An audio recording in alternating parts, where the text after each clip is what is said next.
मृतकों की कौन है। मेरा नाम विशाल था।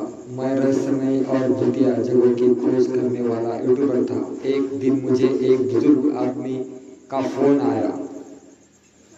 उसकी कांपती हुई आवाज़ सुनकर ही मेरे रोंगटे खड़े हो गए। बेटा, अगर सच में डरावनी जगहों की तलाश करते हो तो मृतकों की कॉलोनी जाओ। मैंने पूछा, मृतकों की कॉलोनी?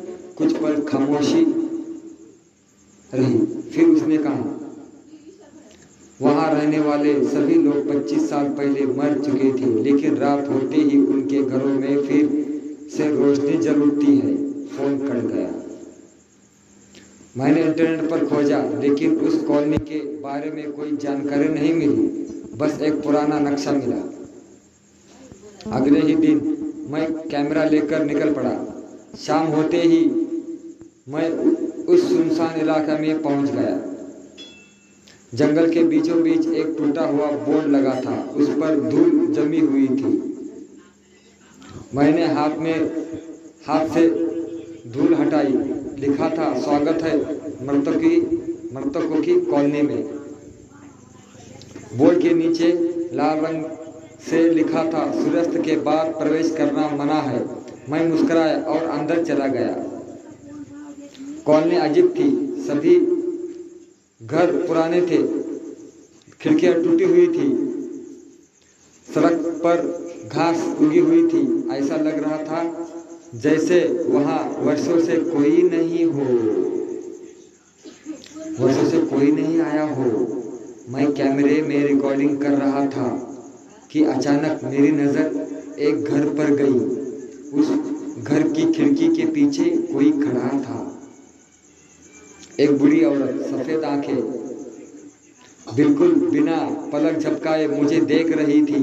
मैंने कैमरा जूम किया, लेकिन अगले ही पल वह गायब हो गई। मेरे दिल की धड़कन तेज हो गई।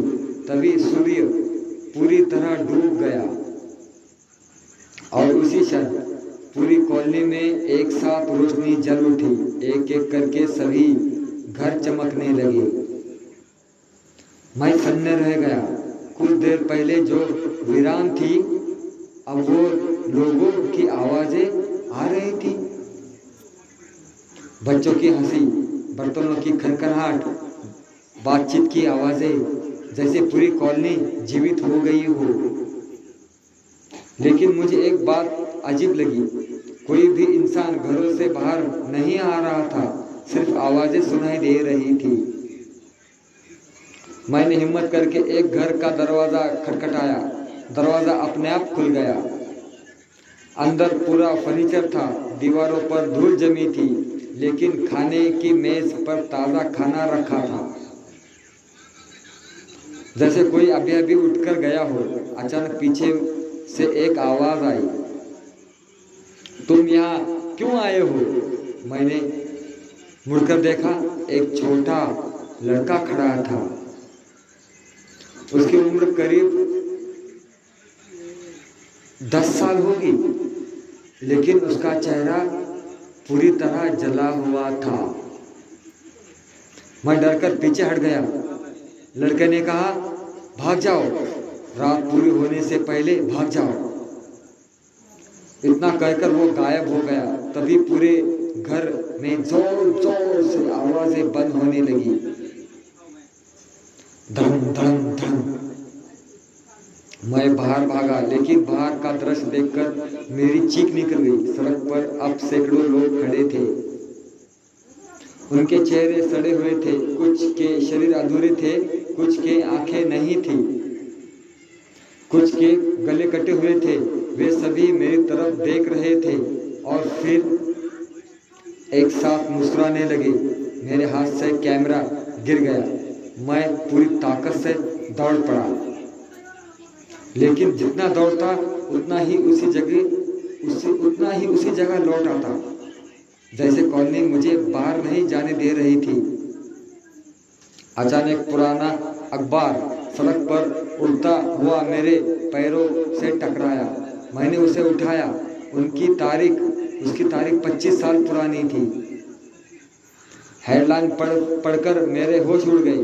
रहस्यमयी गैस रिसाव से पूरी कॉलोनी की मौत। खबर के अनुसार एक रात जहरीली गैस के कारण पूरी कॉलोनी के सभी लोग मर चुके थे, कोई भी नहीं बचा था। मैंने कांपते हाथों से अखबार नीचे गिरा दिया। तभी मेरे पीछे से फुसफुसाहट सुनाई दी, अब तुम भी यहीं रहोगे। मैंने मुड़कर देखा, पूरी कॉलोनी मेरे पीछे खड़ी थी। सैकड़ों मृत चेहरे, सैकड़ों सफेद आंखें। धीरे धीरे मेरे और बढ़ते हुए मैं भागा। भागते भागते कॉलोनी के आखिरी मकान तक पहुंच गया। उस मकान का दरवाजा खुला था। अंदर एक कमरा था। कमरे के बीचों बीच एक पुरानी रजिस्टर रखी थी। मैंने उसे खोला। उसमें कॉलोनी के सभी मृत लोगों के नाम लिखे थे। आखिरी पन्ने पर पहुंचते ही मेरी सांस रुक गई। वह एक नया नाम लिखा था, विशाल, और उसके सामने तारीख आज की थी। उसी क्षण कमरे का दरवाजा बंद हो गया। बाहर से सैकड़ों आवाजें आने लगी। एक और निवासी आ गया, एक और निवासी आ गया। अचानक पूरी कॉलोनी में जोरदार हंसी गूंज उठी। मेरा कैमरा जमीन पर गिर गया। उसकी रिकॉर्डिंग अगले दिन जंगल के बाहर मिली। वीडियो के आखिरी झलक में मैं खिड़की के पास खड़ा दिखाई दे रहा था। मेरी आंखें पूरी तरह सफेद थी और मैं कैमरे के तरफ देखकर मुस्कुरा रहा था। जैसे मैं भी अब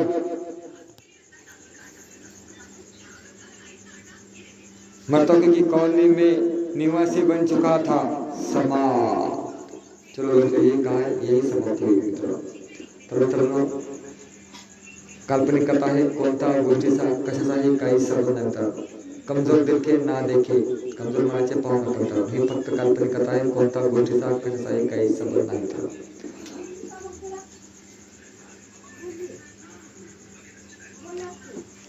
और मैं कैमरे की तरफ देखकर वीडियो की आखिरी झलक में मैं खिड़की के पास खड़ा दिखाई दे रहा था। मेरी आंखें पूरी तरह सफेद थी और मैं कैमरे की तरफ देखकर मुस्कुरा रहा था। जैसे मैं भी अब मृतकों की कॉलोनी का निवासी बन चुका था।